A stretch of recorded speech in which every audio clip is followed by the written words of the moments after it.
Muito bem. Marcos capítulo 4, do 1 ao 20. É isso, já testei aqui, está funcionando.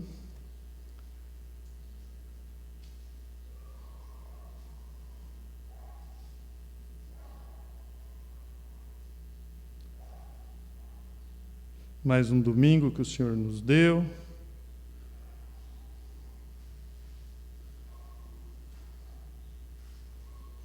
Já fizemos nossas petições, as nossas orações. E agora vamos à nossa meditação dessa manhã.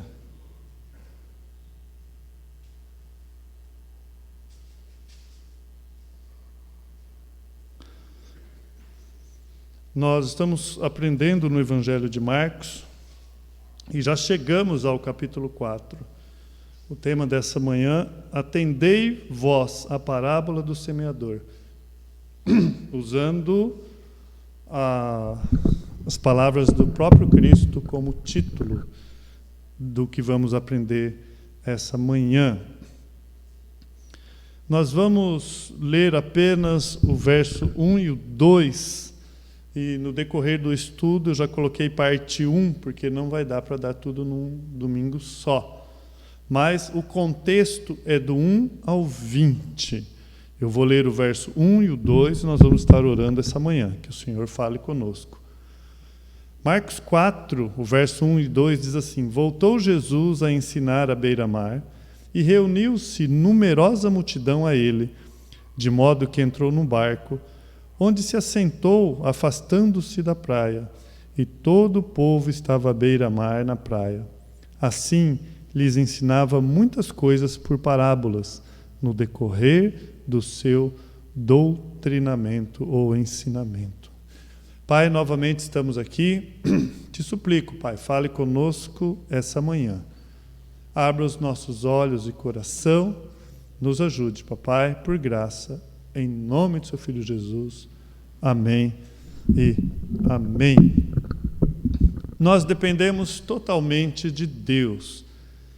E por semeadura aqui, nós vamos aprender que levar a palavra. Aqui, nessa manhã, nós já tivemos pedido de oração para evangelização. Vários dos pedidos aqui foi no sentido de ser instrumento de Deus na questão de evangelização. E quando nós entendemos evangelização, nós entendemos boas novas, nós somos porta-voz de Deus em levar a palavra de Deus. Muitas vezes nós nos enganamos e achamos assim que há poder em nós, uma certa persuasão. E nesse contexto que nós vamos aprender, nós vamos ver que não é verdade.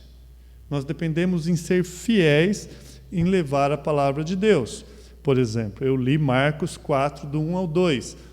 Um certo professor de seminário falou assim, olha, ele ensinava os seus alunos, leia a Bíblia, porque talvez vai ser o único momento que Deus vai falar aquela noite. É duro ouvir isso, mas é uma realidade, porque ele entendia que os alunos dele poderiam estar totalmente fora, mas quando ele lia a palavra de Deus e era fiel à palavra de Deus, muitos ali seriam edificados, porque quem falou aquela noite foi o próprio Deus, quando a sua palavra foi lida. Para os irmãos entender como que funciona essa dinâmica. Nós confiamos na palavra de Deus. O pregador, o ensinador, ele tem como responsabilidade pegar aquilo, digerir e levar aos seus ouvintes, como Esdras fazia, explicando, ensinando, como Paulo fazia, como outros faziam, né? Agora, aqui nós estamos aprendendo. Marcos é interessante. Nós já vimos que a forma dele trabalhar é assim, ele leva questões de tratamento muito rápido. Ele resume e aconteceu isso. Vai acontecendo várias coisas ao mesmo tempo. Aliás, não ao mesmo tempo. Vai acontecendo várias coisas que, na verdade, tem um certo tempo, não é rápido, mas ele fala, aconteceu isso, aconteceu aquilo, não detalha. Mas aqui, nesse contexto, ele gasta muito tempo ensinando aqui. É só aqui, lá no capítulo 13, que ele vai fazer isso. Então, quando a gente para pensar Marcos escrevendo isso aqui, ele gastou um bom tempo escrevendo sobre esse assunto, dedicou mais linhas, é porque ele tinha intenção de que isso era algo relevante, muito relevante, para que nós pudéssemos saber. Bom, por que será que ele fez isso? E nós já vamos aprender. Se nós pensamos no Evangelho, se nós pensamos em levar a semente, então é importante saber como que funciona isso. E Marcos sabia disso, por isso que ele fala, não, isso precisa abrir de uma forma bem clara, isso tem que estar bem detalhado. Uma das maiores responsabilidades nossa, qual que é? Pregar o Evangelho. Qual que é a questão da grande comissão? Aquilo que de graça recebeu, de graça você passa. Você recebeu, você passa.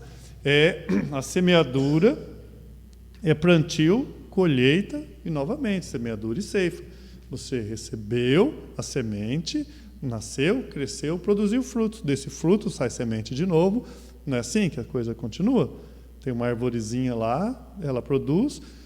Você abandonou ela durante vários anos, você volta, tem lá várias outras árvores. O que aconteceu? O processo da semeadura e ceifa. E no Evangelho é assim, a grande comissão é assim. Então, é fundamental a gente entender as respostas que nós podemos encontrar quando nós evangelizamos. Por quê? Porque nós estamos em obediência ao nosso Deus. E então, na igreja, a gente pode resumir da seguinte forma, vou usar o termo vida cristã. Primeira coisa, nós somos chamados a evangelizar. Esse é o primeiro ponto. Segundo ponto, esse crescimento, aquilo que você está fazendo aqui hoje, aprendendo, e as diretrizes que a Bíblia tem para você mudar a sua vida, vai fazer com que o evangelho que você pregue se torne crível. Entende? As pessoas vão crer, porque houve e está havendo mudança na sua vida. Elas estão percebendo. Não mudou de uma hora para outra. Mas aquela pessoa não é mais quem eu conhecia. Está havendo mudanças, está havendo mudanças. Ao contrário, se você inverte isso, você sai evangelizando e não tem por trás a figura daquilo que dá uma base, ou vamos dizer assim, você sai evangelizando, a pessoa olha e fala, mas você está falando do quê, se nem a sua própria vida mudou? Alguém já disse, foi um alemão que falou isso, ele estava atacando a igreja e ele falou assim, olha, me mostra a sua redenção, que talvez eu queira conhecer o seu Redentor. Porque eu não vejo redenção em você, não vejo livramento na sua vida, eu não vejo nada. Talvez se você me mostrar a sua redenção, eu queria conhecer o seu Redentor. Então nós pregamos o Evangelho, normalmente são frutos daquilo que aconteceu conosco, porque houve um novo nascimento. A palavra chegou até você e você leva até o próximo.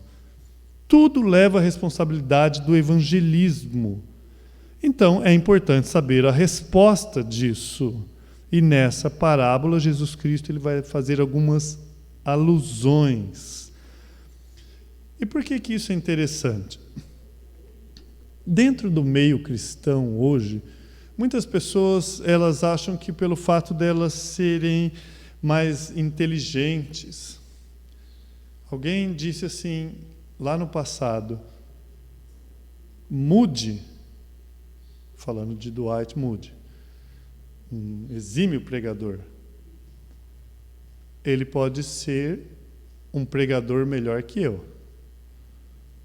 Mas ele não pode pregar um evangelho diferente que eu prego. Entende? A essência não muda. É a palavra de Deus. É a palavra de Deus. E algumas pessoas pensam que se o semeador, aquele que sai a semear, é mais inteligente, ele é mais capaz, ele vai fazer com que o consumidor daquilo que ele está levando não resista. Então, espera aí. Essa semente que o Senhor me deu, e isso é muito perigoso, o que ele faz? Ele troca essa semente pela semente dele. Deixou de ser aquilo que é puro. Opa, quem diz isso? Pedro. Porque nós somos gerados da semente incorruptível, não corruptível. Então, o que acontece? Muitas pessoas, por não crer na palavra de Deus, então ela vai pregar um Jesus, como vimos agora de manhã, um exemplo aqui, que não é o verdadeiro Jesus. Você continua na sua vida promíscua, nos seus erros, e você prega um Jesus que mudou a sua vida. Na verdade, não é diferente de você pegar um pé de coelho, uma ferradura e falar: isso aqui mudou minha vida, eu passei a crer nisso aqui e me fez bem. Tenho certeza que você está sendo sincero, aquilo te fez bem, como o Jesus que você creu, inventou, te fez bem. Era algo que talvez lá no passado seus pais falaram, um vizinho falou de Jesus para você, aquilo tinha um incômodo, e agora não, alguém disse que Jesus aceita eu como sou, e vou continuar e eu sou feliz assim. Sim, a questão é que Satanás, desde o Éden, ele pega uma verdade. Então, espera aí. Deus disse, certamente não comereis. Deus disse, certamente morrereis se comer. Ele pegou até metade, não. A questão de comer é verdade, vai acontecer alguma coisa, mas você não vai morrer. Ele usou as próprias palavras de Deus e distorceu. Então, espera aí. Ele faz isso hoje. É verdade. A metade da verdade é: Deus nos aceita como nós somos. Mas Ele não vai permitir, e isso é o amor dele expressando na nossa vida, que nós continuamos sendo da forma que nós chegamos. Isso é amor divino, é Deus tratando as nossas vidas. Então, esse conhecimento vai fazer com que você pregue o verdadeiro evangelho. E o falso evangelho é só Jesus te salva. O falso evangelho é você não precisa de uma igreja. Hoje há promoções. Meu cunhado foi assistir um jogo lá em São Paulo e mostrou uma faixa, mandou uma foto aqui, ó, uma faixa bem grande. Você não precisa de igreja, você precisa de Jesus. Está errado. Muita gente hoje enfatizando Jesus que não é bíblico, porque senão ele enfatizaria o corpo, porque Cristo é o cabeça do corpo, chamada igreja, que somos nós. Igreja invisível, que ele vai vir buscar, temos irmãos no mundo inteiro, e a visível, que é a igreja local aqui. Nós aprendemos isso. Agora, o que acontece? Vamos no nosso contexto. O que estava acontecendo ali? Poucas pessoas, não muitas, estavam crendo em Jesus Cristo. Jesus Cristo veio, nasceu, cresceu, ele estava pregando agora, ele fala, foi para isso que eu vim, estava curando, e para os discípulos ver isso, mas espera, por que ninguém está crendo? Só nós, e olha lá. Porque na época que ele chegou, existia uma expectativa messiânica. Eles sabiam que Isaías escreveu, eles sabiam que Isaías, capítulo 9, falava de um Messias, um menino, um filho nasceria.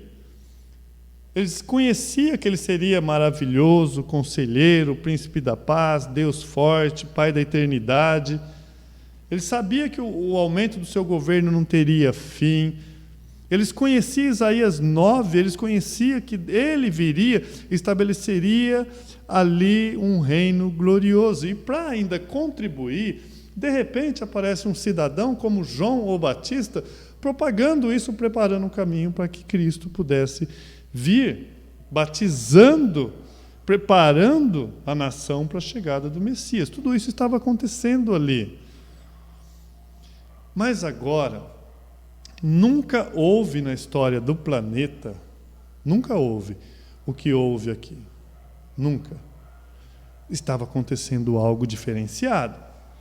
Nunca houve alguém que fizesse os milagres que ele fez. Ele tinha poder sobre doenças, demônios, morte, sobre a natureza quieta, e o vento parava. Nunca houve isso. Eles viram que ele podia criar comida. Eles viam isso lá no profeta, a questão do óleo, lembra? Eles tinham que atribuir a Deus. Mas agora esse homem vinha e ele fazia isso. Eles estavam cientes de que ele tinha uma interpretação correta do coração daquelas pessoas que estavam ouvindo ele. Porque não precisavam falar nada sobre o homem, porque ele conhecia o homem, sabia o que estava no coração deles. Os fariseus, e questionava, é lícito isso, aquilo, porque sabia o que estava no coração. Então, ninguém podia fazer o que ele fazia, a não ser que essa pessoa veio de Deus. Não tinha como. E aí o que aconteceu? Se, nós vimos a semana passada, e está relacionado a esse texto que nós aprendemos, aqueles líderes, eles olham para esse homem está fazendo realmente coisas miraculosas. Eu tenho que admitir uma coisa, é sobrenatural. O que está fazendo é sobrenatural. No meu universo de sobrenaturalidade, ou seja, no que eu conheço do que é sobrenatural, eu tenho duas fontes, Deus e o diabo. Então, eles não querem dar o braço a torcer, porque eles eram representantes de Deus, então se eles falam é Deus, então eu tenho que me sujeitar a esse homem. Eu não posso, porque em última instância eu represento Deus, não esse Galileu. Então não é de Deus. Eu não posso dizer, eu tenho prejuízo se eu disser que é de Deus. Mas eu posso atribuir a outra entidade, que tem poder também. É demônio. Então, ele é representante de Satanás aqui nesse planeta. Ele é comparsa de Satanás. Beelzebu, é isso que ele é, sobre o poder de Beelzebu que ele faz isso. E Jesus Cristo chama essas pessoas, chamando-os para si, fala, olha, o pecado que vocês estão cometendo não tem perdão. Vocês tiveram toda a oportunidade, vocês viram, vocês estão diante de mim, e vocês atribuem isso, não tem volta.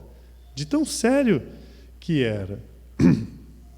Bom, e aí o que eles fazem? Não bastasse isso, eles vão fazer com que as aldeias, as pessoas à sua volta, crescem na mesma coisa. Eles começaram a promover essa ideia. Olha, isso não é Deus, isso é Satanás. Ele faz isso por poder de Beelzebu. As multidões eram enormes.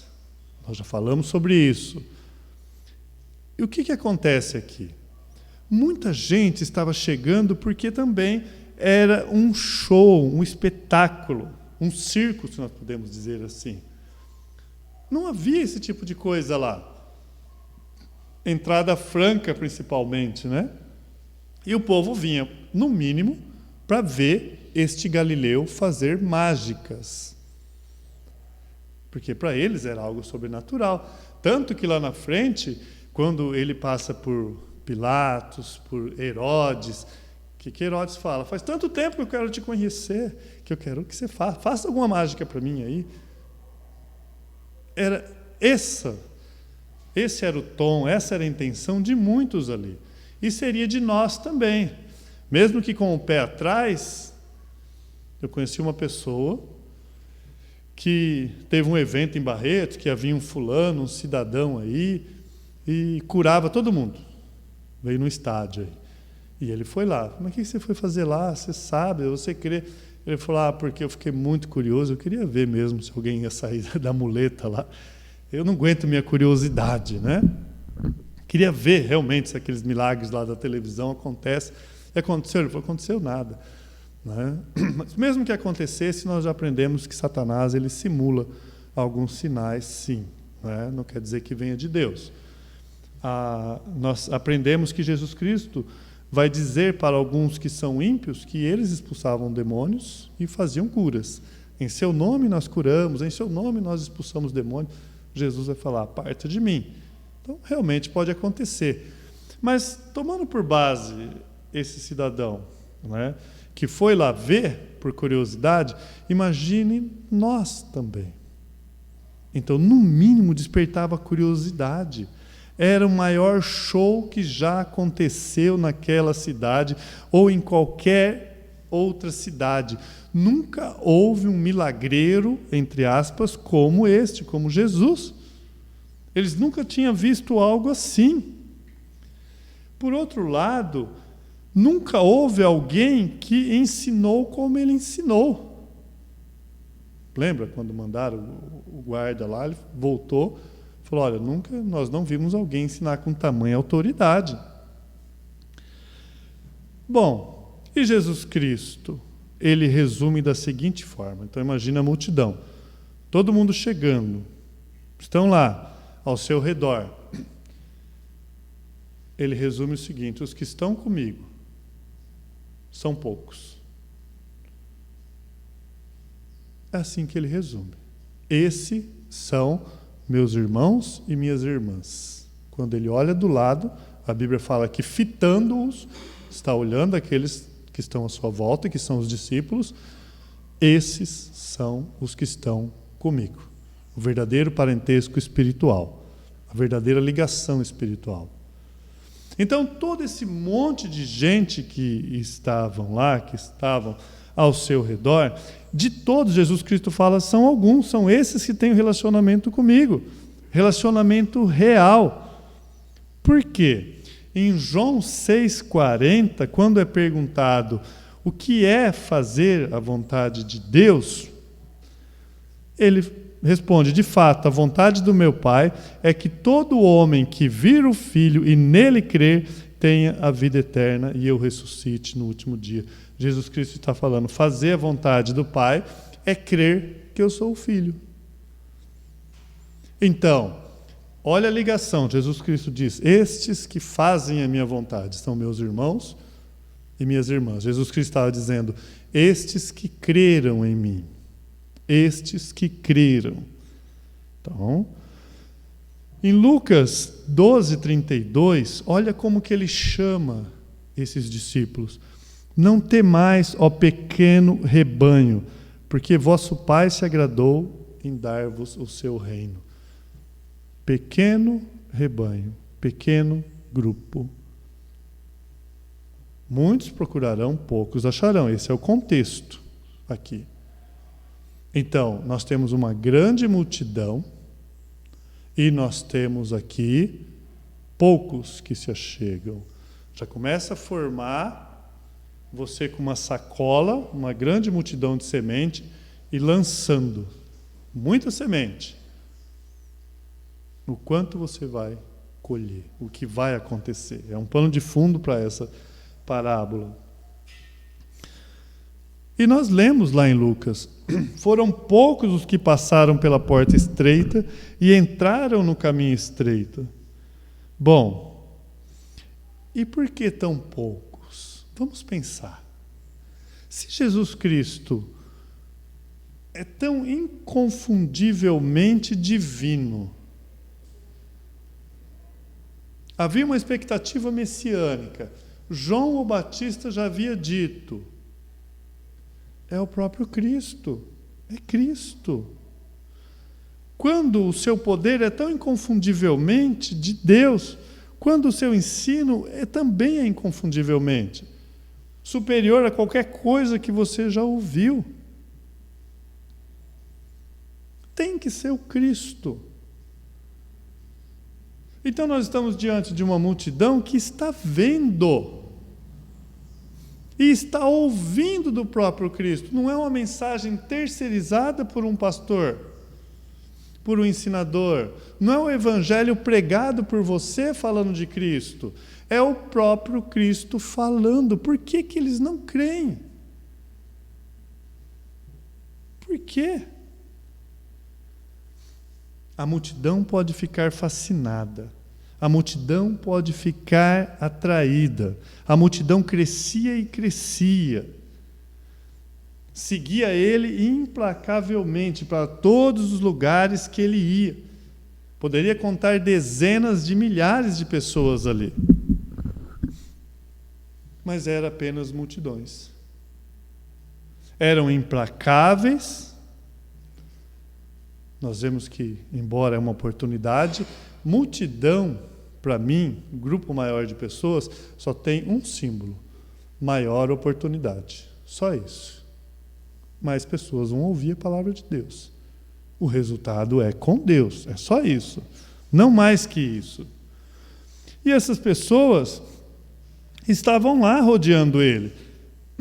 Mas os verdadeiros crentes, os que o seguiram, estavam ali. Resumindo, 12, tirando um, 11, estava ali, o pequeno rebanho. Eram esses. E quando, pós-ressurreição, ele apareceu para 500, que nós podemos dizer que são convertidos, mais os 120 lá, quando houve aquela ação do Espírito Santo, baseado na quantidade de pessoas e do projeto, da obra magnífica dele e da expansão do Evangelho, é poucas pessoas, não são muitas. Depois, lá em Atos, mais 3.000 almas, não é isso? Se agregaram. Tem igrejas hoje que têm mais membros que isso. Pensa, 3.000 proporcionalmente em Barretos, quão pequeno é? É pouco? Então nós temos que entender isso. Porque entendendo isso, vai ficar mais claro as palavras de Cristo quando ele diz assim: quando eu voltar, porventura encontrarei fé na terra? O Filho do Homem encontrará fé na terra quando voltar? Então isso que nós chamamos de fé pode não ser fé. É um assunto a ser pensado. Agora, bom, é Cristo, é Deus entre os homens, é milagre após milagre, é pregação com autoridade. Nunca houve algo assim. Por isso que você lê lá em Lucas 13, o verso 23 e 24, você lê assim: alguém lhe perguntou: Senhor, são poucos os que se salvam? Eles olharam.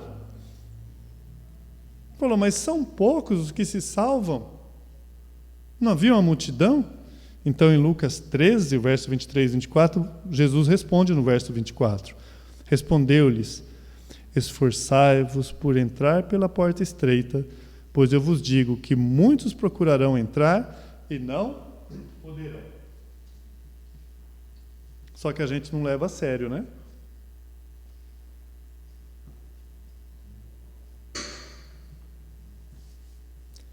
E a parábola do semeador vai mostrar muito isso. Não era fácil para eles entender. Por quê? Uma vez que eles passaram a crer em Jesus Cristo, uma vez que a sua fé se tornou real ali, eles adentraram ao reino de Deus, eles passaram a conhecer um Cristo muito mais glorioso. Após a morte, a ascensão do nosso Senhor Jesus Cristo, muito mais ainda. Mesmo antes de Jesus Cristo morrer, eles tinham tamanha convicção. Por quê? Quando Jesus Cristo começou a entrar com os assuntos difíceis, tipo assim: olha, esse é meu corpo, e simboliza que vocês vão ter que comer da minha carne. Entende? Eles falaram, mas nós não somos canibais, talvez pensaram desse jeito, e começaram todo mundo a afastar do Senhor Jesus Cristo quando ele entrou nesse assunto, que o corpo dele seria dado como alimento. Os discípulos não se afastaram. E Jesus Cristo olha para eles, para o pequeno rebanho, para aqueles que estão à sua volta. E mesmo dentre esse pequeno, havia um que estava mais interessado na bolsa do que no próprio Jesus Cristo. A esses, Jesus Cristo pergunta, e vocês? Não vão embora também? O que eles respondem? Como? Por que nós iríamos se o Senhor tem as palavras da vida eterna? Não foram. Então, para quem creu, e nós, eu penso que quem evangeliza, quem está mais voltado, envolvido com a obra cristã, passa por mais que isso. A gente fica pensando, mas é a palavra de Deus. Por que essa pessoa está dormindo num culto? Entende? Por que ela não ouve? Por que eu preguei ontem? Fiz a visita e falei, o caminho é à direita, ela foi para a esquerda. Fez tudo ao contrário. Entende? Nós temos esse tipo de pergunta. Como que eles não creem? É tão óbvio, é tão claro, é tão nítido. Mas não era. É agora porque você enxerga. É agora porque o Espírito Santo trabalha na sua vida. Mas houve uma época que para você não era. E dentro da igreja, há muitos que estão iludidos. Muitos. Muitos metros quadrados, locais que há pessoas que pensam que creem, mas é um falso evangelho, que depende do próprio Cristo. Eu vim de um local assim. Eu vim de uma igreja que era banco, era normal escutar cabeçada em banco de pessoas caindo à minha volta. Eu vim de uma igreja em que imitavam um cavalo no corredor falando que era de Deus. Eu vim disso. Foi de lá. Como outros vêm de qualquer outro lugar, qualquer movimento em nome de Deus. Entende? Deus vai tirando os seus, porque a preciosa semente chegou. Então, esse é o contexto que Jesus conta essa parábola. Nós temos que entender. Agora, é uma parábola sobre o semeador, é uma parábola sobre a semente, é uma parábola sobre o solo. Embora o próprio Jesus Cristo não usa a parábola do solo, sobre o solo, mas o maior tema e a base de tudo é o solo. São os corações. E é nesse contexto que Jesus Cristo vai contar essa parábola. Bom, e ele vai falar que existe 6 tipos de solo. Mas você fala, mas eu lembro de 4. Mas é porque nas últimas é a produção que é diferente, você pode dizer que são solos que produzem diferente. O bom solo, ele ali tem uma dicotomia, se podemos usar isso. Existem 6 tipos de solos, 3 ruins e 3 bons. 3 em que nada de qualquer fruto é produzido, e 3 em que fruto significa, 3 em que há uma produção significativa de frutos. Pronto. Então nós temos que entender que esses 3 primeiros não há conversão. Não há. Agora, antes da gente entrar no texto, porque a parábola ela é grande, estou dando esse ponto de fundo, esse pano de fundo aqui, para quando nós entrar, nós estarmos calçados daquilo que nós estamos falando. Esse ensinamento é tão importante, que Jesus Cristo vai dizer para aqueles discípulos assim, olha, vocês não entenderam essa parábola, se vocês não entenderam essa, você não vai entender mais nenhuma. É por isso que Marcos dá ênfase a essa parábola. A primeira parábola, ele vem e fala, se vocês não entender esta parábola, vocês não vão entender as outras. Em outras palavras, se você não entender esta, você não vai obter o resto do que você precisa. Tem que ter esta para você ter a outra. Há uma ligação. Bom, quando nós lemos aqui o contexto inicial, Jesus Cristo, você leu no verso 1 e 2, ele está à beira-mar, há uma numerosa multidão. O verso 2 diz assim, assim lhes ensinava muitas coisas por parábolas no decorrer do seu doutrinamento. Bom, isso não era tão incomum. No 3:9 você já leu. Então recomendou aos seus discípulos que sempre que tivessem pronto um barquinho por causa da multidão, a fim de não o comprimirem. Se você perceber aqui, toda hora Marcos está falando que existia uma numerosa multidão. O tempo todo ele está falando, a multidão, a multidão, a multidão, ali sobre Jesus.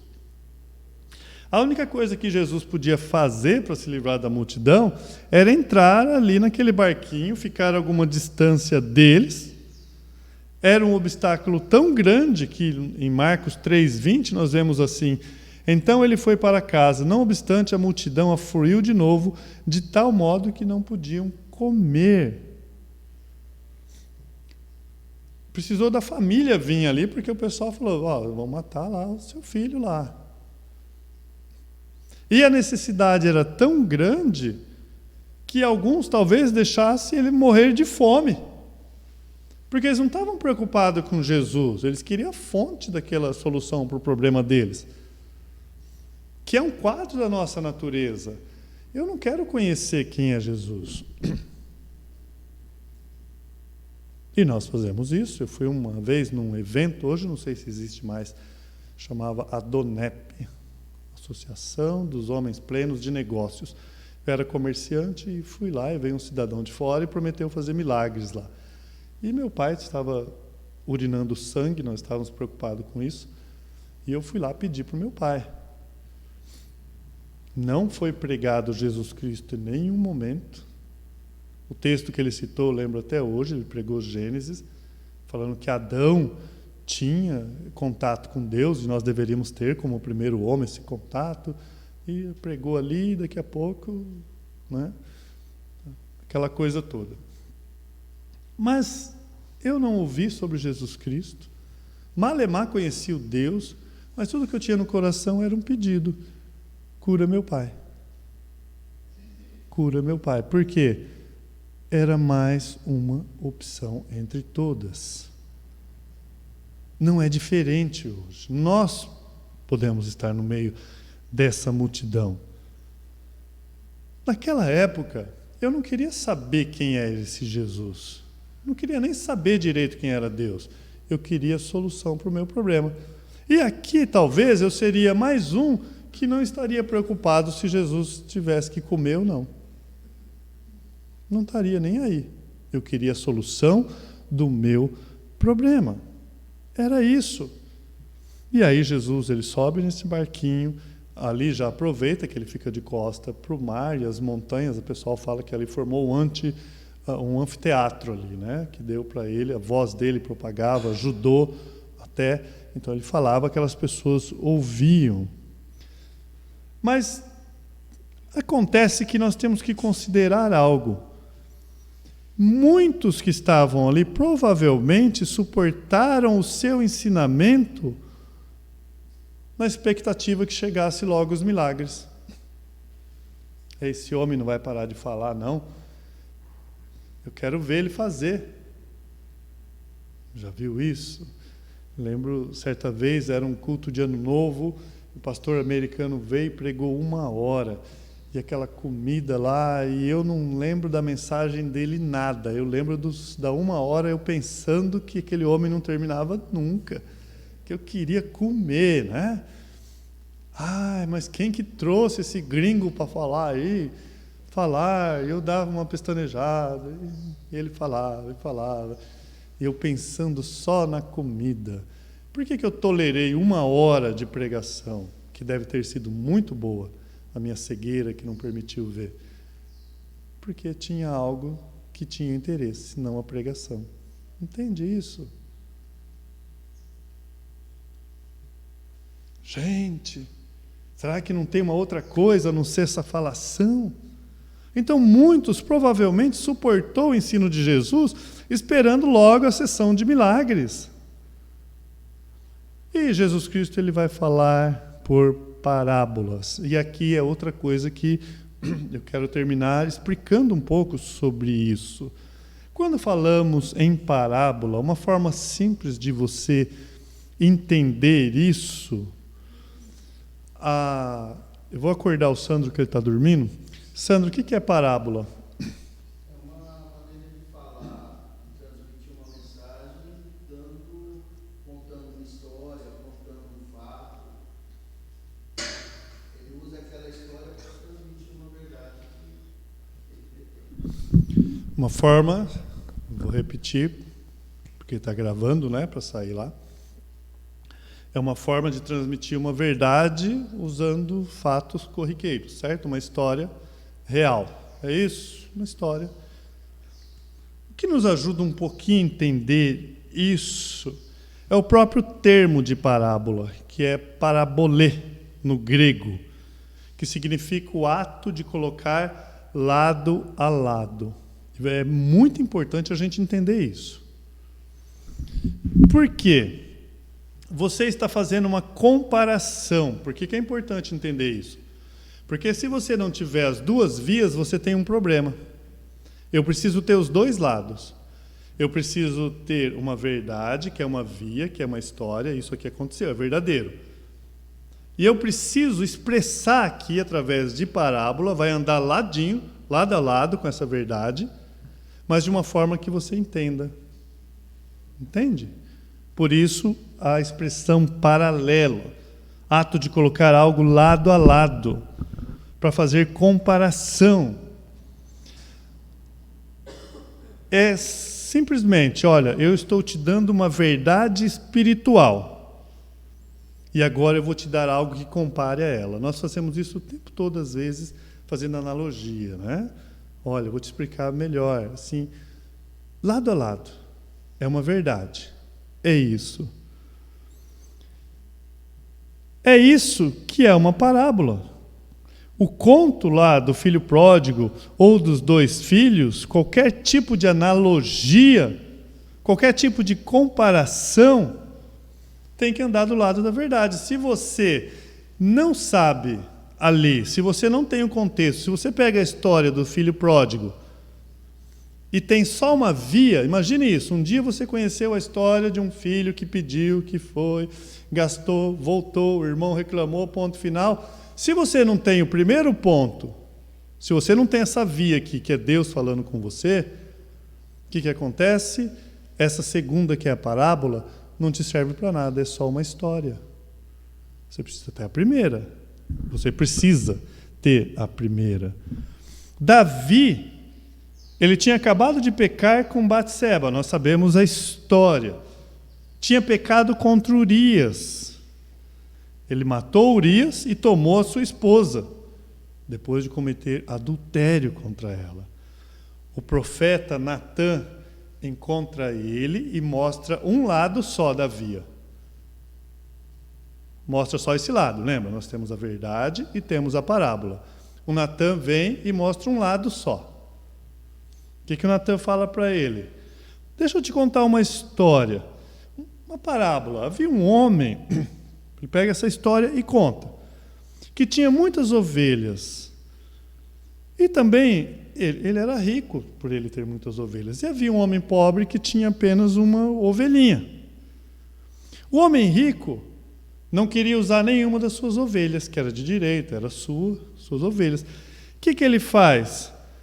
Ele vai e rouba a única ovelha daquele pobre homem. O que Davi falou? este homem é digno de morte. Natan trouxe a segunda parte.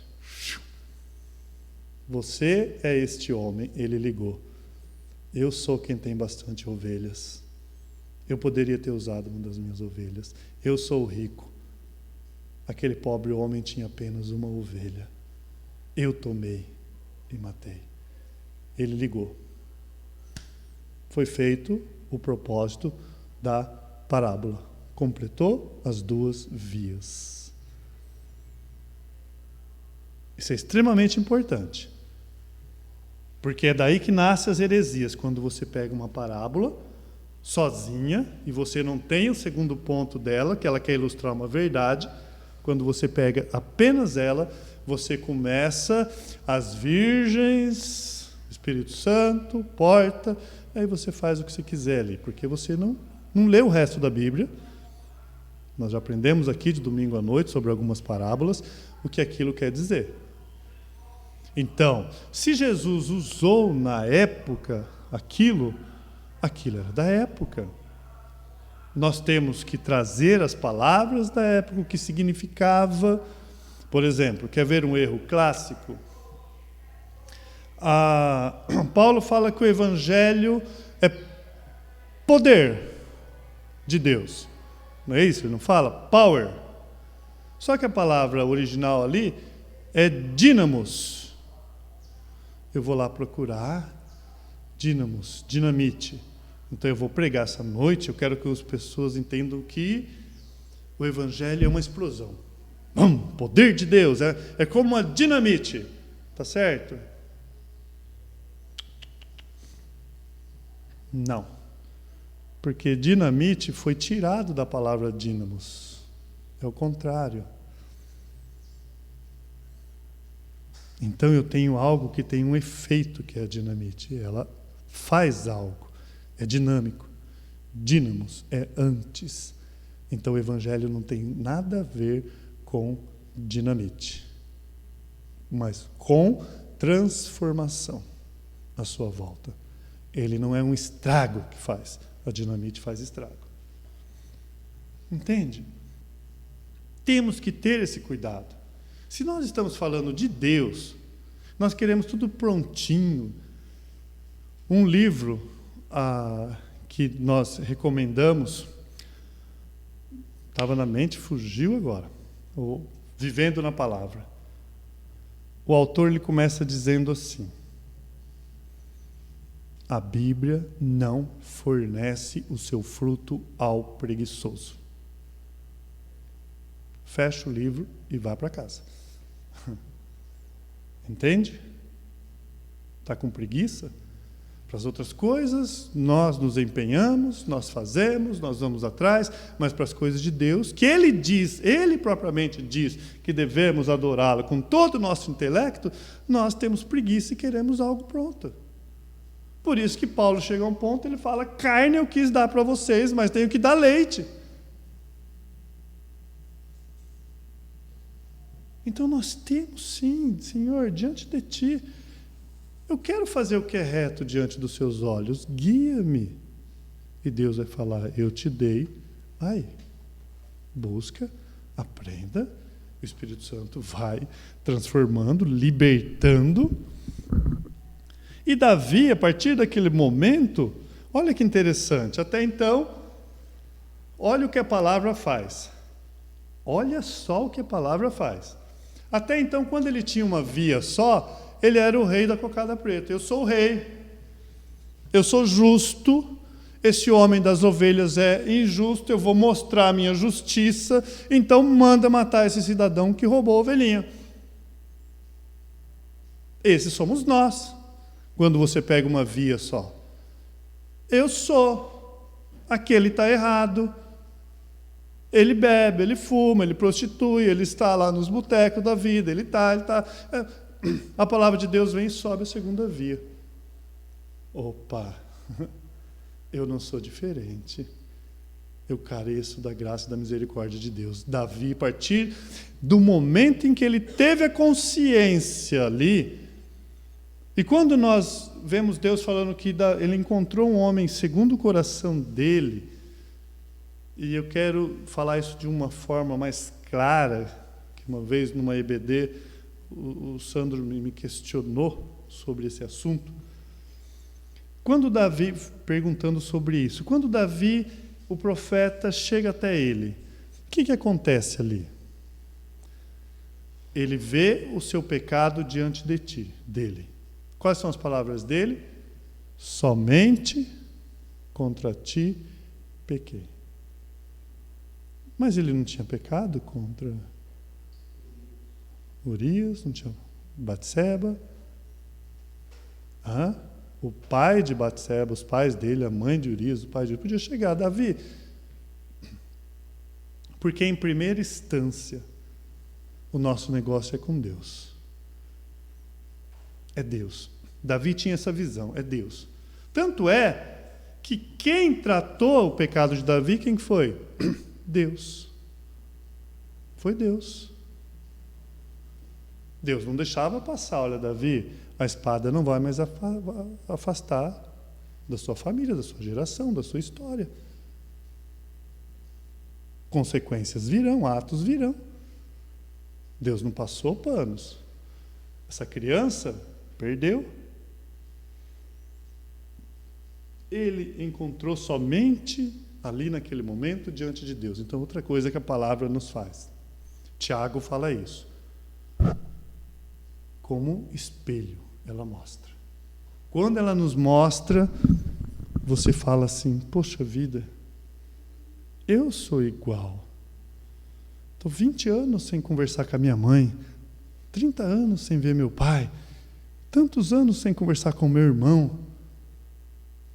Subi em cima de um patamar achando que sou mais, baseado numa atitude moral que eu não concordo.